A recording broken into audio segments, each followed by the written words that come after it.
नमस्कार, स्वागत आहे तुमचं माझ्या एका नवीन रेसिपीमध्ये। आज आपण इडली आणि डोसासोबत खाण्यासाठी नारळाची चटणी करणार आहोत। माझी रेसिपी स्किप न करता पूर्ण बघा, लाईक, शेअर आणि सबस्क्राईब करा। नारळाची चटणी बनवण्यासाठी इथे एक नारळ फोडून घेतलेला आहे, शेंगदाणे 2 चमचा, दालवा 2 चमचा, हिरवी मिरची 8-10 घेतलेली आहे, कोथिंबीर अर्धी वाटी, लसूण 7-8 पाकळ्या, कढीपत्त्याची पान 7-8,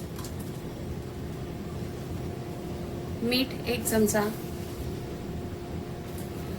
थोडं पाणी टाकून मिक्सर मधून वाटून घेऊया। चटणी वाटून घेतलेली आहे, एका भांड्यात काढून घेऊया।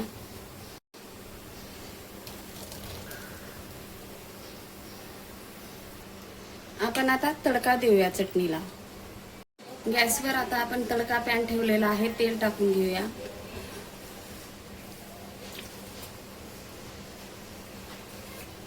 एक चमचा मोहरी टाकूया, मिरची, कढीपत्ता,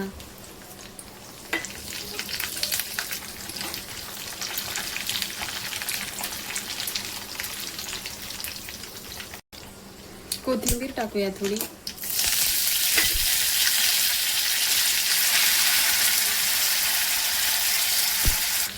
आपण आता हा तडका चटणीमध्ये टाकून घेऊया।